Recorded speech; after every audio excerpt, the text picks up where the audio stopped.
Солнечные лучи проникали сквозь воду, создавая причудливую игру света на поверхности залива Хоу-Саунд. Марк Андерсон, нырявший в прохладные воды у берегов Британской Колумбии, и понятия не имел, что этот обычный сентябрьский день навсегда изменит его жизнь.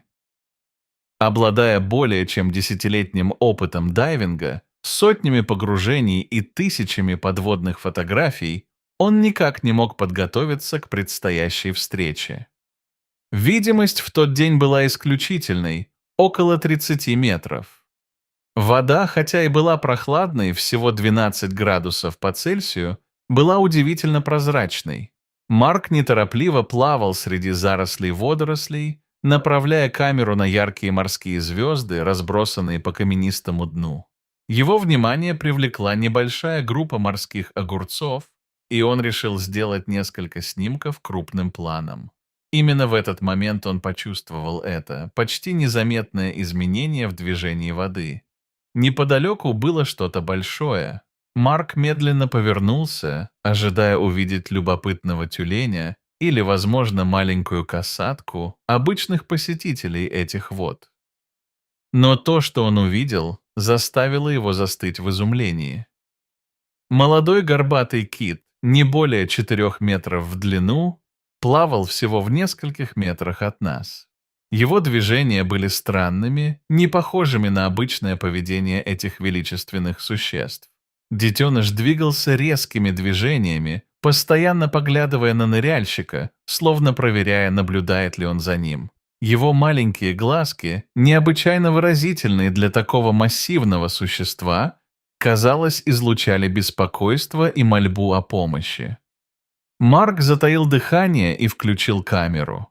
Такое тесное общение с детенышем дикого кита было невероятным. Но животное, казалось, совершенно не интересовалось съемкой. Он подплыл ближе, почти задев Марка своим массивным плавником, затем метнулся прочь, описав широкую дугу, прежде чем вернуться. Эта картина повторилась несколько раз и становилась все более очевидным. Кит пытался что-то сообщить дайверу. После 5-го или 6-го маневра детеныш резко изменил направление и целенаправленно поплыл прочь. Пройдя около 20 метров, он остановился и обернулся, словно проверяя, следует ли за ним ныряльщик. Марк заколебался.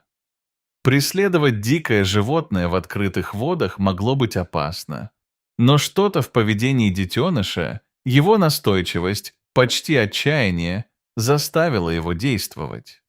Сверившись с манометром и компасом, Марк последовал за своим необычным проводником.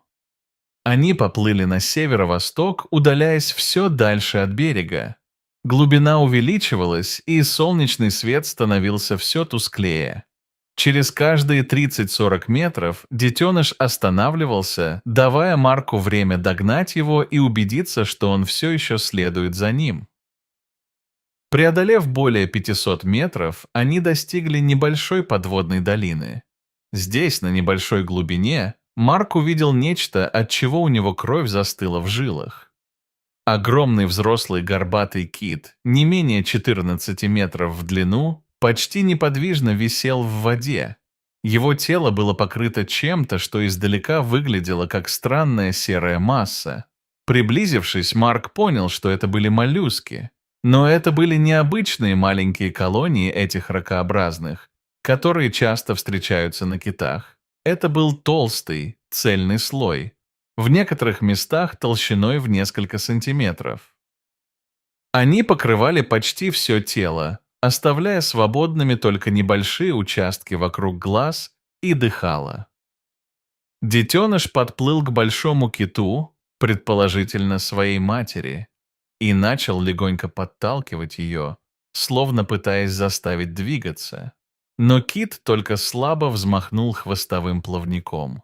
Даже сквозь воду Марк видел, каким затрудненным и неровным было ее дыхание. Не теряя времени, дайвер осторожно приблизился. Его руки дрожали, когда он доставал из-за пояса титановый нож. Он знал, что ракушки могут быть признаком серьезных проблем со здоровьем у китов. Обычно сильная иммунная система этих животных препятствует размножению паразитов в таких количествах. Что-то серьезно подорвало здоровье этого величественного существа. Осторожно приблизившись к телу кита, Марк начал удалять самые крупные скопления моллюсков. Работа была кропотливой и сложной. Он должен был действовать достаточно осторожно, чтобы не повредить кожу кита, но при этом приложить значительные усилия, чтобы избавиться от прочно присосавшихся паразитов.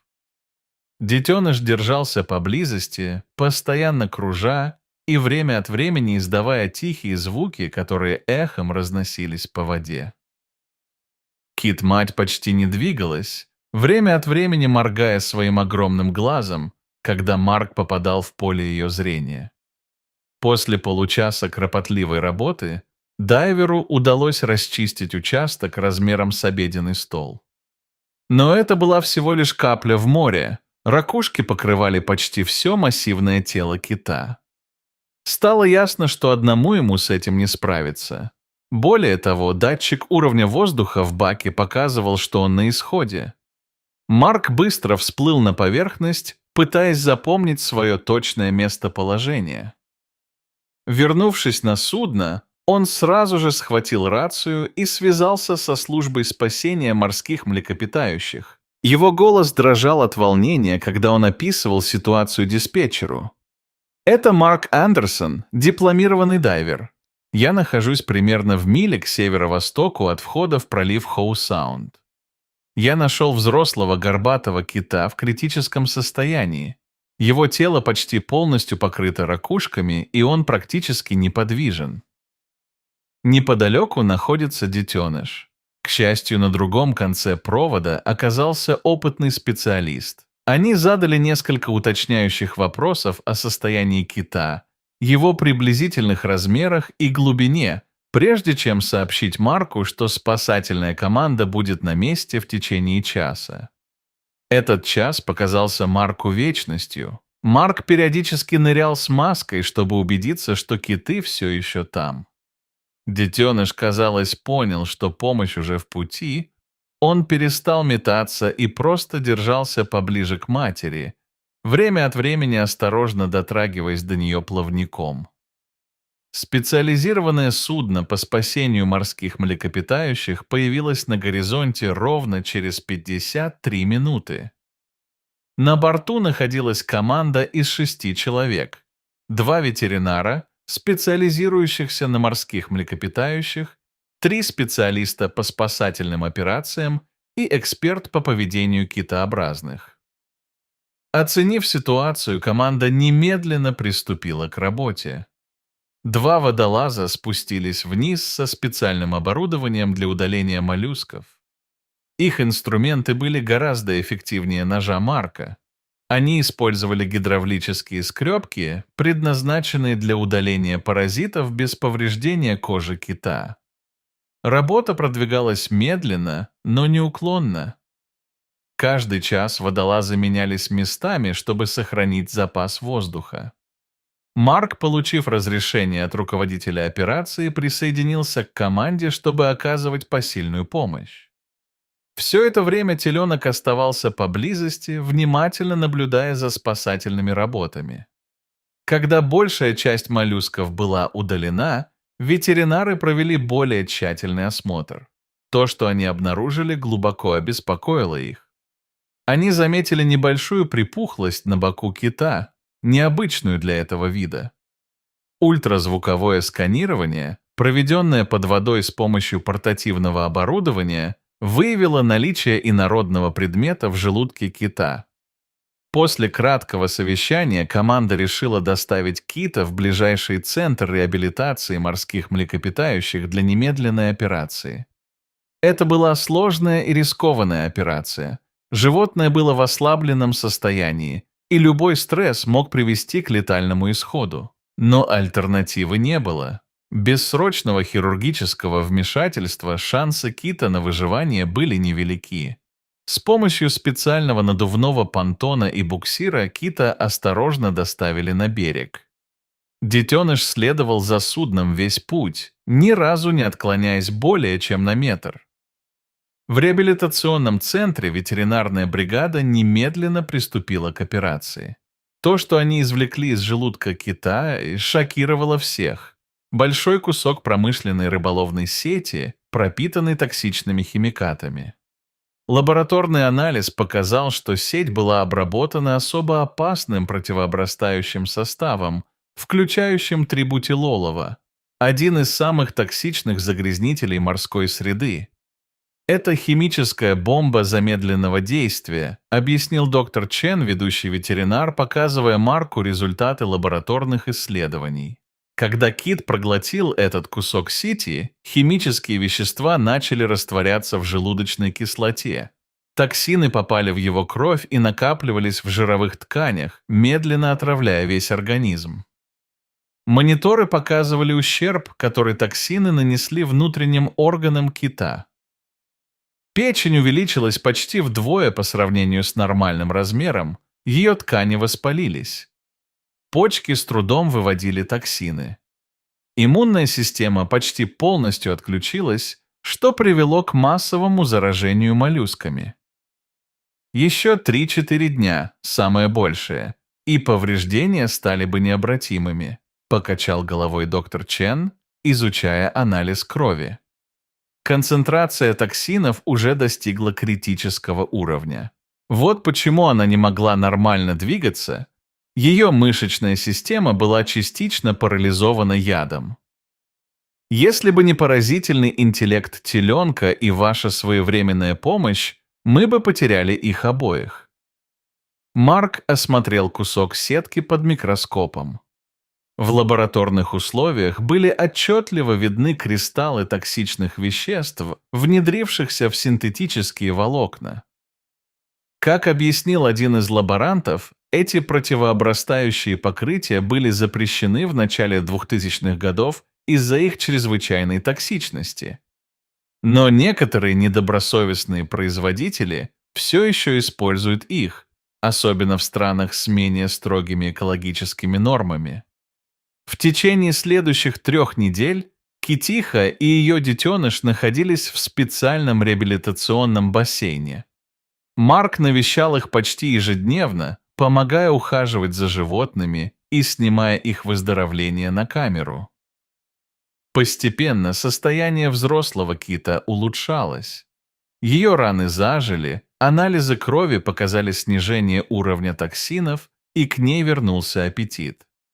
Теленок все время находился рядом с матерью. Сотрудники центра восхищались его преданностью и умом. Если бы не его настойчивость в обращении за помощью, мы бы никогда не узнали, что его мать попала в беду, сказали они. В середине октября, когда все показатели нормализовались, было принято решение выпустить китов обратно в океан. День был на удивление ясным и теплым. Десятки людей собрались на берегу, чтобы стать свидетелями трогательного события. Марк находился на одном из катеров сопровождения, продолжая снимать. Когда ворота реабилитационного бассейна открылись, киты не сразу направились к выходу.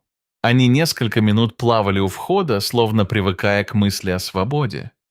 Затем, словно приняв решение, мать и детеныш одновременно нырнули и поплыли в сторону открытого океана. Внезапно проплыв некоторое расстояние, они остановились. Развернувшись, оба кита по очереди нырнули в воду, выпрыгнули почти полностью из воды и с громким всплеском рухнули обратно. Для всех присутствующих это было похоже на прощальный салют и жест благодарности за их спасение. После этого киты медленно поплыли на север, отправившись в долгое путешествие к местам своей зимовки у берегов Гавайев. В последующие месяцы история спасения кита появилась во многих научных публикациях и экологических журналах. Особое внимание было уделено необычному поведению детеныша, обратившегося за помощью к человеку. Специалисты по поведению китообразных отметили, что подобные случаи крайне редки и свидетельствуют о высоком интеллекте этих животных. Марк продолжал следить за судьбой спасенных им китов. Благодаря специальным меткам слежения, прикрепленным перед их выпуском, ученые смогли отслеживать их передвижение. Сигналы показали, что пара успешно достигла теплых гавайских вод, присоединившись к большой группе горбатых китов. Следующим летом произошло нечто экстраординарное. Марк, который теперь регулярно нырял в том же районе, надеясь встретить своих старых друзей, заметил на поверхности воды знакомые фонтанчики. Подплывая на лодке, он узнал их. Мать и детеныша, вернувшихся к местам летней кормежки. Киты выглядели здоровыми и сильными. На теле матери почти не осталось следов перенесенных испытаний, за исключением небольшого шрама на боку, напоминающего об операции. Они простояли около лодки Марка почти час, позволяя ему делать снимки и время от времени всплывая на поверхность, как будто позируя перед камерой. Детеныш, заметно подросший за последний год, даже осмелился подойти совсем близко к лодке, осторожно коснувшись ее своим плавником. Эта история стала не только примером успешного спасения морского животного, но и напоминанием о том, насколько взаимосвязаны жизни людей и обитателей океана. Благодаря состраданию одного человека и профессионализму команды спасателей два великолепных создания получили второй шанс на жизнь. Для Марка этот инцидент стал поворотным моментом в его карьере. Он оставил свою предыдущую работу и полностью посвятил себя защите морских млекопитающих, присоединившись к тому же спасательному центру, который помог спасти китов. Сейчас он регулярно участвует в спасательных операциях, помогая другим морским обитателям, терпящим бедствия. Фотографии и видеозаписи, сделанные им во время спасения китов, стали частью образовательной программы по сохранению морской среды. Они помогают повысить осведомленность о загрязнении океана и показывают разрушительное воздействие отходов жизнедеятельности человека на морскую флору и фауну. Каждый год, когда горбатые киты возвращаются в воды Британской Колумбии, Марк выходит в море с особым нетерпением. Хотя он знает, что шансы снова встретить своих китов невелики, он никогда не теряет надежды. В конце концов, эта необыкновенная история научила его тому, что чудеса действительно случаются, особенно когда речь идет о таких великолепных существах, как горбатые киты.